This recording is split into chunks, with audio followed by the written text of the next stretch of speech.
뉴욕 증시가 소폭 상승세를 보였습니다. 말이 많고 탈도 많았었던 무역 협상에 대한 부분이 공식적으로 합의가 되었다라는 발표가 나왔습니다. 자, 그렇게 되면서 전체적으로 이제 다음 주부터 시작될 시장 분위기는 긍정적으로 일단 바뀌고 있다라고 보시면 되겠습니다. 이번 무역 합의를 두고서 평가는 트럼프가 중국에게 완승을 거뒀다 이런 내용이기 때문에 여기에 대한 부분들도 같이 살펴볼 필요가 있겠습니다. 자, 무역 합의 어떤 식으로 이루어진 것인지 정확하게 알아보도록 하겠습니다. 사우디 아람코가 MSCI에 조기 편입된다라고 이야기되고 있죠. 일단 아람코가 상장을 하게 되면서 전체적으로 이제 세계 시가총액 1위라는 그런 세계 지도를 바꿨단 말이죠. 그리고 나서 MSCI에 조기 편입이 될 텐데, 자, 이렇게 됐을 경우에 우리나라가 받아들일 충격들, 왜냐하면 우리가 중국 쪽 MSCI 지수 편입에 따른 충격을 좀 받았었단 말이죠. 그래서 이런 사우디 아람코에 대한 MSCI 조기 편입에 따른 그런 내용들도 우리가 다시 한번 외국인 매도에 대한 부분들 생각해 볼 필요가 있겠죠. 여기에 대한 이야기 해드리도록 하겠습니다. 키코 사태라고 혹시 들어보셨죠? 2008년도 외환위기 당시에 키코라는 금융상품에 대한 위험성이 크게 대두가 됐었습니다. 많은 회사들이 환해지를 위해서 가입했었던 이 키코가 상당한 손실을 줘서 기업들이 뭐 난리가 났었던 상황들이 있었습니다. 그 이야기들 다시 한번 해드릴 건데요. 이번에 키코에 대한 부분들을 제대로 설명하지 않고 팔았던 불안전 판매라고 해서 많은 배상액을 물어내라, 41%에 달하는 배상액을 물어내라 라는 얘기가 나왔습니다. 이 이야기 자세하게 알아보도록 하겠습니다.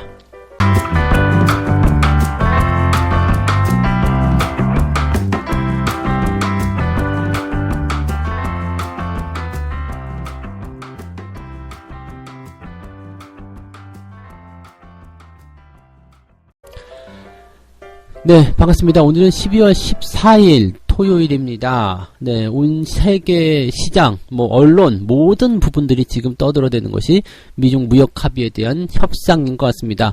어제 밤까지만 하더라도 사실은 불확실성에 휩싸였었던 부분들이 있었어요. 그런데 이게 이제 해소가 되면서 전체적으로 안정화되는 그런 모양새를 갖추지 않았나라고 생각이 듭니다.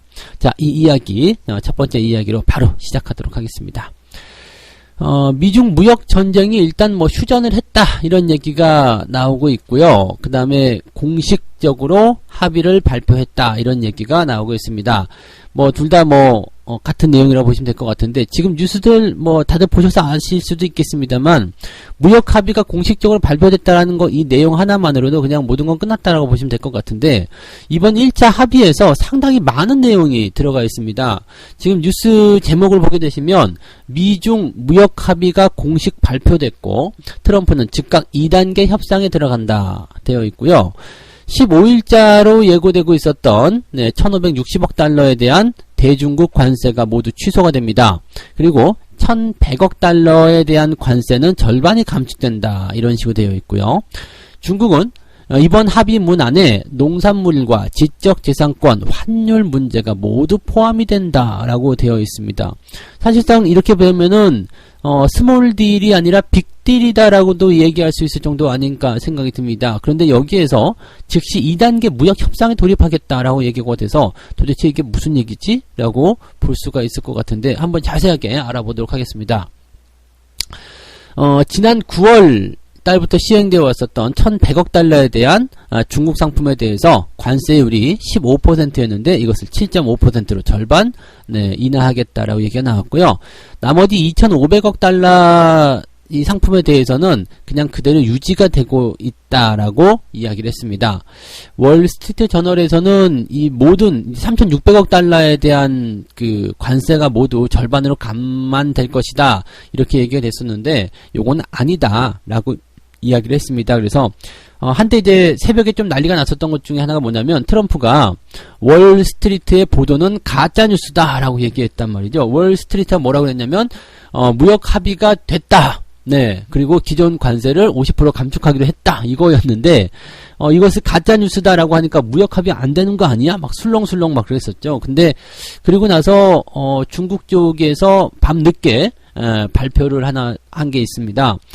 미중 무역 합의에 최종적으로 중국도 합의를 인정을 했다, 합의했다, 이렇게 이야기가 됐습니다. 자, 내용을 이제 좀 살펴보도록 할게요. 일단 미국 쪽에서는 관세를 새로 부과하는 것을 취소하고 기존 관세를 낮춰주는 것, 이것을 선물을 미국이 중국에게 주었다라고 보시면 될 것 같고요. 그 다음에 중국 국무원의 발표를 따르게 되면 이번 무역 합의 안에는 농산물, 그리고 지적재산권, 환율 등의 문제가 포함됐다. 그동안 계속해서 요구해왔었던 미국 농산물 구매 확대 해주겠다. 지적재산권 보호에 대한 확약을 해주겠다. 그리고 위안화 환율 개선, 즉 환율의 변동성을 이용해서 이런 무역 간의 어떤 불균형을 만들지 않겠다. 이런 것에 대한 내용들을 합의문에 다 집어넣어 버렸습니다.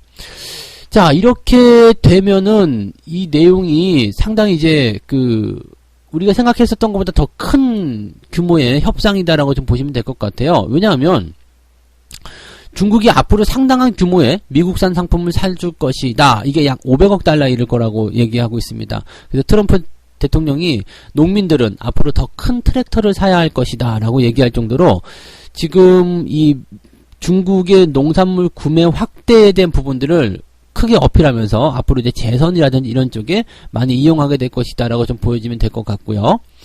자, 그 다음에 또 한 가지, 지식재산권, 지적재산권이죠. 그 다음에 기술 이전, 금융서비스, 환율 이런 부분에서 중국의 구조적인 개혁을 요구하는 내용이 들어가 있다. 이제 문제는 구체적인 내용이 들어가 있지 않았다. 밝히지 않았다는 이야기인데요. 그러면서 이제 2차 합의에 들어가겠다라는 내용입니다. 제가 생각하기에는 이런 것 같아요. 이제 구체적인 내용이 없다라는 것은 일단 농산물에 대한 규모는 일단 트럼프가 밝혔죠. 그래서 구매를 더 확대하는 것. 이것은 원래 1차 협상에 있었던 내용입니다. 그래서 여기에 대한 부분은 공개하면서 확정이 된 거고요. 그 다음에 약간 스몰딜이 아니라 빅딜로 보이게 하려는 그런 의도가 아니었을까 생각되는데 지식재산권 보호 확약, 강제 기술 이전 금지, 환율 조작 방지, 금융시장 개방, 여기에 대해서는 양 국가가 계속 합의를 해 나갈 것이다. 또는 결국 그렇게 해 나갈 것이다. 이런 정도의 방향성으로 도장을 찍지 않았을까 생각합니다. 즉 구체적인 내용을 정해놓지 않은 거죠. 우리가 2차 협상을 통해서 이 내용을 합의한다. 네, 이런 식의 모양새가 됐을 겁니다. 그러니까 이번에 트럼프는 나머지 2,500억 달러에 대한 부분들 관세를 그대로 남겨놓는 내용들은 뭐냐면 2차 합의 또 1차 합의가 어떻게 진행이 되는지에 따라서 이 관세를 사용하겠다. 그래서 이 관세 카드는 나중에 이런 협의에 대한 그런 대응책으로 놔둘 것이다 라고 이야기를 했습니다. 그러면은요, 지금 사실은 예상했었던 대로 그냥 1차 합의에 대한 내용들일 거다라고 좀 볼 수가 있는 것 같고요. 2차 합의에는 이제 이 농산물을 제외한 다른 부분들, 지금 확약이 될 것이다라고 얘기됐었던 구체적으로 담겨져 있어서 그런 내용들에 대해서 구체적인 협의안이 담기지 않겠는가 생각이 됩니다. 그래서 지금 현재 이 1차 협상에 대한 공식적인 서명은요, 아직 이루어진 건 아닙니다. 근데 합의에 일단 동의했다 정도로만 나와 있는 거기 때문에요, 여기에는 일단 된다라고 보시면 될 것 같아요. 그리고, 공식 합의는 이제 내년 1월 정도, 1월 정도에 시진핑하고 트럼프가 만나는 것이 아니라 실무진 대표가 만나가지고 이제 도장을 찍는 그런 쪽으로 갈 것이다라고 분석이 되어 있습니다.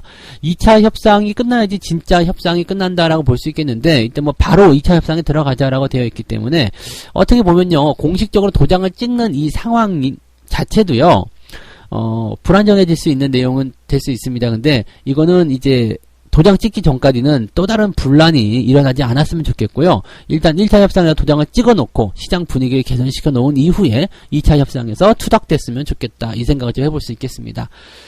자, 어쨌든 1차 협상은 잘 마무리됐으니까 여기에 대해서 이제 우리가 한시름 놓을 수 있겠다 보시면 될 것 같고요.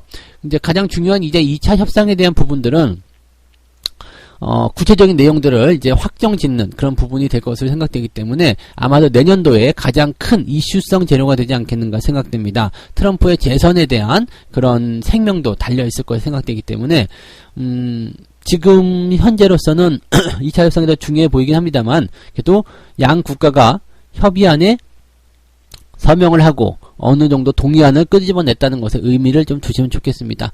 그동안 시장을 좀 많이 압박했었던 이런 관세 문제들, 그리고 무역에 대한 어떤 부담감들은 지금 우리는 1차 협상만 하더라도 그냥 우리나라 입장에서는 네, 괜찮습니다. 왜냐면 관세가 딱 막고 있었기 때문에 중국과 관련되어 있었던 어떤 그 기업들 실적 자체가 많이 감소했을 가능성도 있고요. 세계 경제 흐름도 좋지 않았을 텐데 이쪽에서 관세를 낮춰줌에 따라서 중국에 대한 어떤 무역이 활발해지게 된다면 여기서 만들어지는 그런 그 부가가치는 상당히 커질 것으로 생각되고 있기 때문이죠. 그래서 1차 협상만 하더라도 우리는 됐다 이렇게 보셔도 되는 거고요.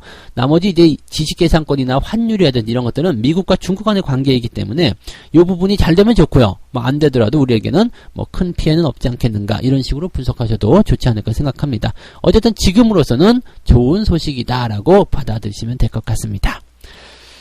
자, 두 번째 소식 가겠습니다. 사우디 아람코가 MSCI에 조기 편입이 된다면 우리나라에 어떻게 영향을 미칠 것인가. 그동안 분석들이 많았습니다만 일단 확정이 됐습니다. 이것도요. 그래서 MSCI 신흥시장 지수의 조기 편입이 확정이 되면서 우리나라에서 이제 자금이 또 빠져나가는 것이 어쩔 수 없이 불가피하게 되었다라고 보시면 될 것 같습니다. 지난 11일 날 아람코가 상장을 했고요. 그냥 상장하자마자 그냥 상한가 기록하면서 네, 전 세계 그 상장 주식 중에서 1등 기업으로 바로 올라서는 모습이 좀 나타났습니다. 그래서 지금 현재 시점에서는요, 이 MSCI 편입이 되게 되면 이제 사우디에 대한 부분들이 비중이 0.16%포인트 증가하게 된다라고 보시면 되겠습니다. 기업 하나가 이제 들어가는 것이기 때문에 이렇게 증가된다라고 보시면 되겠고요. 우리나라는 0.02%포인트 감소할 것이다. 뭐 지난 그 중국의 MSCI 비중 확대에 대한 부분도 있을 때는요 0.5% 또는 0.3% 뭐 이렇게 비중이 줄었었기 때문에 그거에 비해서 굉장히 적은 숫자죠. 0.02%포인트고요.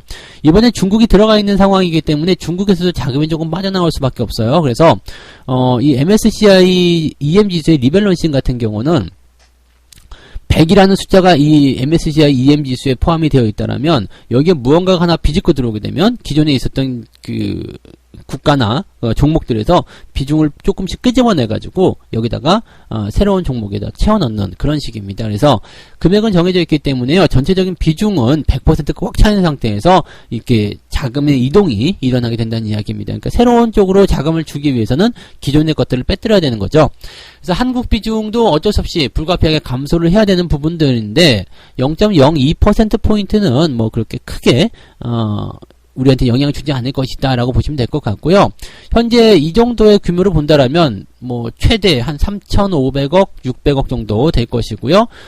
지금 그 상황을 좀 보고 봤을 때 앞서서 했었던 그런 내용들 우리가 참고해 본다라면 한 뭐 1,800억 네, 또는 1,800억도 안 되면 한 5, 600억 정도? 이 정도 매도받게 되지 않을 것이다 라고 분석이 되고 있죠. 0.5%가 나올 때 2조 원이 채 안 나왔거든요. 그러니까 그것보다 10분의 1 감축을 한다라고 했을 때 10분의 1도 안 되죠. 한 20분의 1 정도 되겠네요. 20분의 1 정도면은 1,000억 원 정도 전후에 움직임이 나오지 않겠는가 이런 정도로 우리가 구분해 볼 수 있는 거거든요. 그래서 뭐 그런 걸 비교해 본다라면 뭐 이번에는 매도가 그렇게 큰 영향을 주지 않을 것이다 이렇게 보셔도 될 것 같습니다. 그래서 이번에 사우디 아람코가 MSCI 지수에 편입이 되면서 우리나라에게 영향을 미칠 수 있는 부분들은 그렇게 크진 않을 것이다. 매도 쪽으로 나가는 부분들은 크지 않을 것이다 라고 보시면 될 것 같고요. 대신에 이제 이 사우디 아람코에 대한 그런 관심도가 높아지고 사우디의 어떤 그 사업 그 활보가 어떻게 될 것인지 그런 것들이 더 중요한 이슈가 되지 않겠는가 생각이 됩니다. 현재로서는 뭐 MSCI에 대한 부분들 미리 걱정하실 필요는 없을 것 같고요. 당장 뭐 그것이 된다고 하더라도 그것이 우리나라에게 큰 영향을 미칠 것 같지 않습니다. MSCI 리밸런싱 때문에 이런 수급의 변화가 일어나는 것에 대해서는 제가 말씀드렸지만 매도보다도 매수가 더 많이 들어오면 상관없거든요. 근데 이렇게 매도 규모가 더 약해버리게 된다면 네, 영향이 거의 없는 것처럼 그냥 예방주사처럼 지나가 버릴 것이다 라고 생각하셔도 좋을 것 같습니다. 그래서 크게 걱정하지 않으셔도 되겠습니다. 워낙 이제 지난 그 중국 MSCI 리밸런싱 때문에 좀 힘들어하셨던 분들 많아가지고 이번에 두 번째 뉴스로 좀 다뤄드렸습니다. 자, 세 번째 이야기 가도록 하겠습니다. 키코 사태 혹시 아세요? 키코 사태. 지난 2008년도 그 금융위기 때죠. 이 키코 사태라는 것이 이제 뉴스에 도배가 될 때가 있었습니다. 은행이 키코라는 금융상품을 판매를 했었어요. 이제 이 키코라는 것 자체가 이제 금융상품인데요. 일정 범위 안에 환율이 들어가 있으면 그냥 안전하게 환율을 통한 어떤 그 수익을 얻을 수 있는 그런 부분들입니다. 즉, 이 키코라는 것을 뭐 자세하게 설명하기는 시간이 조금 부족할 것 같아서 간단하게 말씀드리면 환율이 위아래로 일정 범위 안에 딱 들어가 있다라면 내가 그냥 환율을 약정한 금액대로 내가 만약에 100달러에 1200원에 팔기로 했다 그러면 그 금액대로 그냥 팔 수가 있는 그런 상황이 되는 거거든요. 근데 이런 것들이 이제 그 범위 안에 있으면 큰 문제가 없죠. 왜냐면 이런 것들은 무역기업들이 이제 판매를 하고 대금을 받을 때 이런 시간적인 딜레이가 있기 때문에 그런 것들을 좀 안전하게 하기 위해서 이 정도 범위 안에서 내가 은행과 약정을 해가지고 이렇게 돈을 받고 팔고 사고 팔고 할 수 있도록 그렇게 약정을 맺는 거거든요. 그래서 이것도 약간 어떻게 보면은 그 환율의 변동에 대한 위험성에서 기업들이 조금 벗어나고자 하는 그런 움직임이다라고 좀 볼 수가 있었죠. 근데 은행이 여기에 대해서 이제 그 환율 변동에 대한 위험을 피할 수 있다 이런 식의 그냥 은행 설명만 해준 거예요. 그러니까 이렇게 되면 불안전 판매가 되는 거죠. 지금 우리가 그 일정 범위 그 다음에 이렇게 그냥 위험을 피할 수 있다 뭐 이거 안전한 상품입니다 라고 얘기했었던 거 이번에 DLS, DLF 이럴 때랑 좀 비슷하다고 좀 보시면 좋을 것 같은데 지금 그 당시에 이런 내용들 때문에 중소기업들이 수출로 먹고 살던 중소기업들이 환율이 급등하는 바람에 피해를 엄청나게 받고요. 너무나 많은 기업들이 줄줄이 도산을 했었습니다. 흑자를 내고도 도산을 한 사례가 있었어요. 그 흑자 부도라는 그 내용들이 아마 2008년도에 많이 보셨을 겁니다. 그 어떤 기업이었을까요? 그 기업이 흑자를 냈는데 이 키코 때문에 손실이 커져가지고요. 기업 내용은 장사를 정말 잘해서 흑자가 냈지만 부도가 나버리는 상장 폐지 이런 식으로 가는 그런 흑자 부도에 대한 사태도 일어나기도 했었고요. 상당히 이게 좀 문제가 많은 부분들이죠. 그래서 불안전 판매라는 것에 대해서는 뭐 이번에 DLS, DLF에서도 이야기했었지만 이번 키코에 대한 판결이 나오는 것도 배상액을 더 확대를 해줘야 되는 것이 아닌가 생각도 좀 듭니다. 그 당시에 피해를 본 기업들은 700여 곳이고요. 손해액만 무려 3조 원이 넘습니다. 너무나 많은 기업들이 여기에서 피해를 보고 문을 닫고 도산해서 진짜 생계를 다 빼앗겨버린 그런 상황이 벌어졌었는데 이거 지금 이제 11년이 지나가지고서요. 이제 판결이 나왔다는 거죠. 배상 비율은 15%에서 최대 41%. 신한, 우리, 산업, KEB, 하나은행에게 이 6개 은행에 대해서 기업 4곳에게 256억 원을 배상하라. 사실은 이제 위험성 권고를 하지 않았다. 이것은 이제 불안전 판매로 들어가기 때문에 뭐 100% 배상해줘야 되는 거 아니냐 이렇게 볼 수도 있을 것 같긴 한데 그 다음에 뭐 물론 이제 이런 게 있습니다. 약관에 다 읽어볼 것을 뭐 어쩌고 해보라고 이제 글이 써 있기도 하고요. 도장도 분명히 기업이 찍은 거고 하기 때문에 일부 투자자의 책임이 있다라고 볼 수 있겠습니다만 지난 DLS 때도 마찬가지겠습니다만 이런 게 있잖아요. 그 사실 일반인들이 상품에 가입할 때 이런 거 읽어보지 않고 하거든요. 뭐 기업도 마찬가지예요. 뭐 약관 그거 다 읽어보고 뭐 그렇게 하겠습니까? 그리고 판매를 할 때 이런 얘기 하죠. 설마 독일이 망하겠어요? 라는 얘기 했단 말이에요. 이거 설마 환율이 거기까지 뛰겠습니까? 네. 이게 1,100원, 1,200원 하던 환율이 갑자기 1,500원까지 뛰겠습니까? 누가 그렇게 생각 잘 안 하겠죠. 그런데 그런 일이 실제로 벌어진단 말이죠. 그래서 사실 이런 파생상품에 대한 부분들은 위험고지를 충분히 해줘야 돼요. 그런 일은 일어나지 않을 수 있겠지만 그래도 만에 하나 일어날 수도 있다. 그런 위험성을 알고 투자하시기 바랍니다라는 말만 해줬어도 이 모든 책임은 투자자에게 귀속이 되겠죠. 근데 은행은 그런 말을 안 하는 거죠. 그래서 이런 불안정 판매에 대한 내용들은 그 당시만 하더라도 이제 강제성이 없었어요. 네. 그때 펀드 판매에 대한 부분도 문제가 많았었잖아요. 근데 이 모든 것들에서 강제성이 없었고 자격이 없는 막 은행원들이 막 팔고 막 그랬었잖아요. 그래서 지금은 이제 이런 것들이 좀 이제 강화가 돼서 조금 더 이제 그 확장이 되긴 했었습니다만 그 당시 시점으로 봤을 때는 기업들에게 더 많은 보상을 해준다는 거, 이것도 쉽지는 않은 일 같긴 합니다. 그래도 일단 보상을 해주라고 일단은 권고가 나왔고요. 은행이 일단은 검토를 해보겠다라고 했기 때문에, 이 부분은 또 어떻게 될런지는 이제 좀 지켜봐야 되겠죠. 근데, 이거는 이제 금융회사들이 기본적으로 해줘야 되는 것 같아요. 어쨌든 돈을 가지고 장사를 하는 거고, 그 고객으로 인해서 자기들이 먹고 사는 거. 그냥 다른 뭐 제품을 생산한다거나 아니면 뭔가 서비스를 한다거나 이런 게 아니잖아. 그냥 돈을 놓고, 어떻게 보면 돈 놓고 돈 먹기, 돈놀이 아닙니까?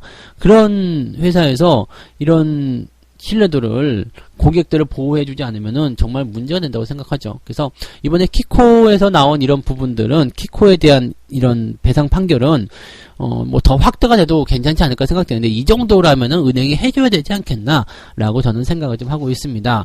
그래서 그렇게 좀 이야기를 좀 해드리도록 할게요. 어쨌든 다시 한번 이제 말씀을 드려보면요, 이 키코라든지 DLS, DLF와 같이 또는 ELS 쪽으로도 요즘에 또 많이들 이야기하시는데요.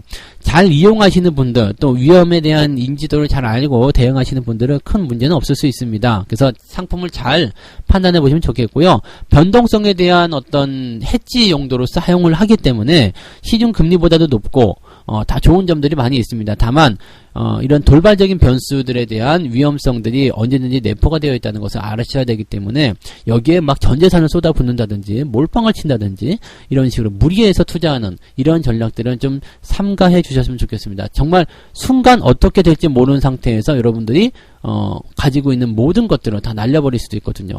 아주 위험한 부분들이니까 꼭 참고해 보시기 바라고요.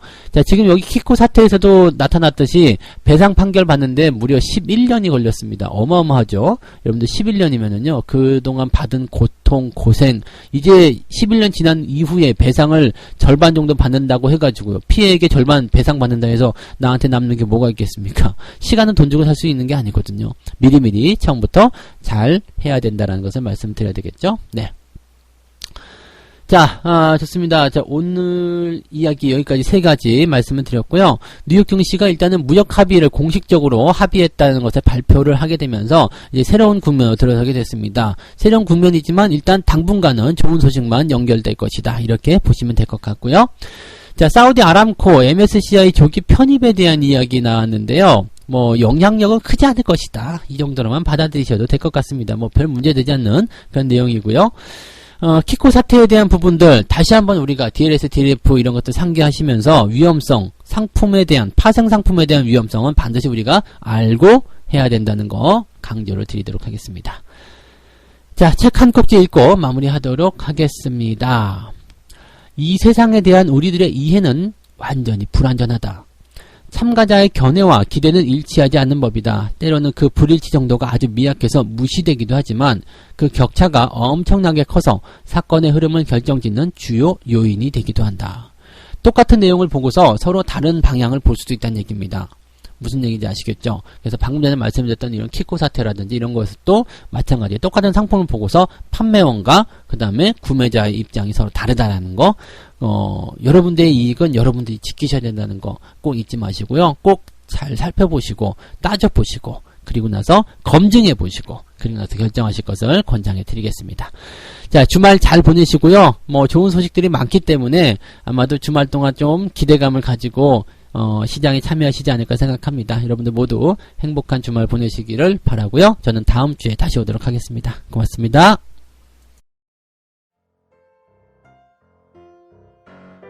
본 방송에서 제공되는 모든 정보는 투자 판단의 참고 자료이며 투자의 최종 책임은 본 방송을 이용하는 본인에게 있습니다.